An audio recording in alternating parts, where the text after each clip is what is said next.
নারী নির্যাতনের অভিযোগ তুলে বিধানসভায় ধর্নায় বিজেপি বিধায়করা। আজও বিধানসভার গেটের বাইরে বিক্ষোভ বিজেপি বিধায়কদের। আপনাদের মনে থাকবে গতকালও আমরা এই ধর্নার ছবি দেখিয়েছি আপনাদেরকে। গতকালের পর আজও এই ধর্না অব্যাহত বিজেপি বিধায়কদের।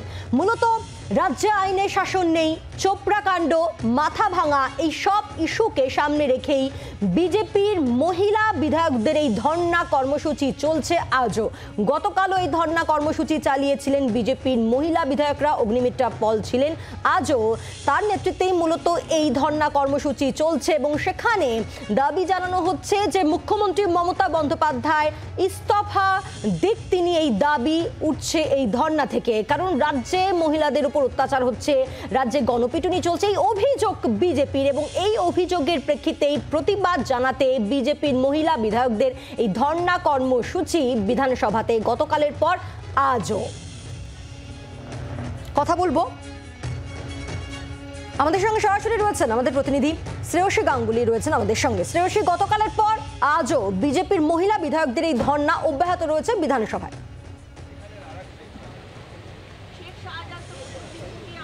একেবারে দেখো, এই মুহূর্তে আমি রয়েছি একেবারে বিধানসভার ঠিক যে গেট, সেই গেটের ঠিক সামনে যে জায়গাটা, গেটের ঠিক ঢোকার মুখে এই মুহূর্তে বাইরে যেখানে আমি রয়েছি সেইখানে দেখতে পাচ্ছ যে বিজেপির মহিলা বিধায়করা এবং আজকে পুরুষ বিধায়করা তার সঙ্গে যোগ দিয়েছেন এবং তারা আজকে এই মুহূর্তে কিন্তু তারা অবস্থানে রয়েছেন এইখানে ত্রিপল বিছিয়ে, মাথায় যেহেতু বৃষ্টি আসছে, মাঝে মাঝে বৃষ্টি পড়ছে, তাই জন্য মাথায় ছাতা নিয়ে কিন্তু কার্যত তারা এখানে এই মুহূর্তে বসে আছেন। আমি সেখানে আপনার সঙ্গে কথা বলতে, রাস্তায় এভাবে বসে থাকা কেন?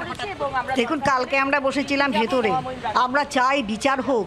কুচবিহারে যে ভদ্রমহিলা করে উলঙ্গ করে ঘোরানো হয়েছে, মানে 1 কিলোমিটার তাকে উলঙ্গ করে হাঁটানো হয়েছে এবং তাকে চুল ছিঁড়ে দেওয়া হয়েছে, তাকে যেভাবে টর্চার করা হয়েছে, শুধু কুচবিহার নয়, আপনারা দেখেছেন চোপড়ায় এক মহিলাকে কিভাবে মারা হয়েছে।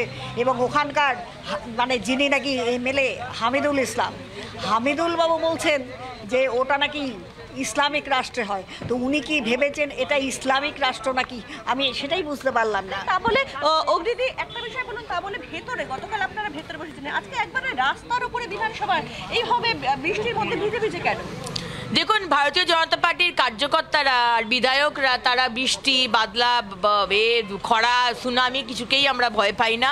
কারণ আমাদের প্রতিবাদ হচ্ছে বাংলার মায়েদের সুরক্ষার জন্য, আমরা তাদের জন্য লড়াইটা করছি এবং গতকালও আমরা লড়াই করেছি, আমাদের পারমিশন দেওয়া হয়নি।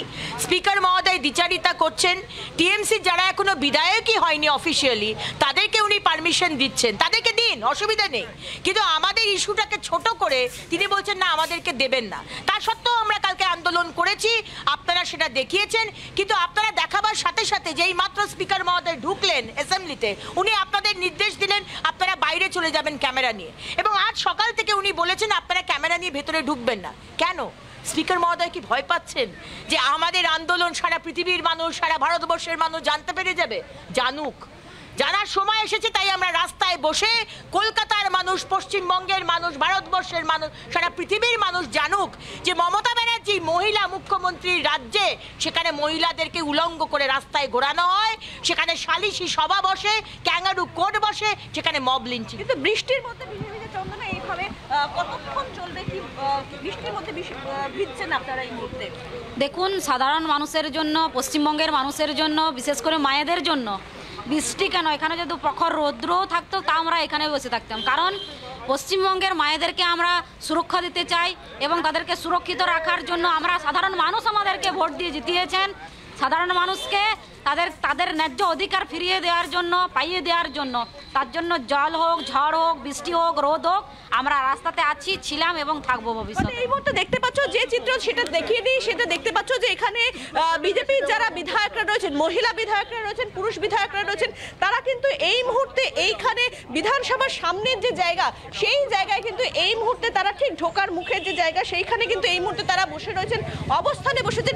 অন্যদিকে ভেতরে কিন্তু আমরা গতকাল যেটা দেখেছিলাম যে ভেতরে অর্থাৎ যে সিঁড়ি, সেই সিঁড়িতে গতকাল তারা বসেছিলেন, কিন্তু আজকে তারা একবারে ঢোকার যে সামনে ঢোকার বিধানসভার গেটটা, সেই গেটের সামনেই কিন্তু তারা আজকে এখানে এই মুহূর্তে বসেছেন। অন্যদিকে কিন্তু আমরা এক্ষেত্রে আর কিছুক্ষণের মধ্যে আমরা যেটা জানি যে বিধানসভায় যে আম্বেদকরের মূর্তি রয়েছে সেই আম্বেদকরের মূর্তির সামনে কিন্তু সেক্ষেত্রে তৃণমূল কংগ্রেস তাদের যে ঘোষিত কর্মসূচি সেই কর্মসূচি অর্থাৎ সেক্ষেত্রে এই যে আম্বেদকর মূর্তি দেখা যাচ্ছে সেইখানে কিন্তু তাদের যে ঘোষিত কর্মসূচি সেই কর্মসূচি অনুযায়ী তারা সেখানে আর কিছুক্ষণের মধ্যে বসতে চলেছেন, যেখানে শপথ গ্রহণে অর্থাৎ রাজ্যপাল বিধানসভায় এসে শপথ গ্রহণ করেন এই দাবিতে দুই যে জয়ী প্রার্থী তারাও কিন্তু সেখানে অবস্থানে বসতে চলেছেন। ফলে সামগ্রিকভাবে বলতে পারি যে এই মুহূর্তে বিধানসভার ঠিক বাইরে ঢোকার মুখে দেখতে পাচ্ছ যে গেট, সেই গেটে ঢোকার মুখে কিন্তু কার্যত এইখানে এই মুহূর্তে এখানে বিজেপির যারা বিধায়করা রয়েছেন মহিলা এবং পুরুষ বিধায়করা তারা প্রত্যেকে রাস্তার মধ্যে ত্রিপল বিছিয়ে বসে রয়েছেন।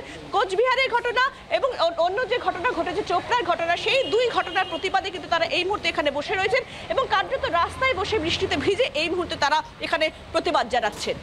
হ্যাঁ শ্রেয়সী ধন্যবাদ। অর্থাৎ একদিকে বিধানসভা চত্বরে সেখানে বৃষ্টি উপেক্ষা করেই ছাতা মাথায় দিয়ে বিজেপির মহিলা বিধায়করা তারা প্রতিবাদ কর্মসূচি চালিয়ে যাচ্ছেন। গতকালও আমরা দেখেছিলাম এই ছবি, গতকাল একেবারে বিধানসভার সিঁড়িতে এই ছবি লক্ষ্য করা গিয়েছিল। আজ বিধানসভার বাইরে ঠিক ঢোকার মুখে গেটের সামনে এই ছবি লক্ষ্য করা গেল। বাংলার আওয়াজ, বাঙালির আবেগ, জি 24 ঘন্টা।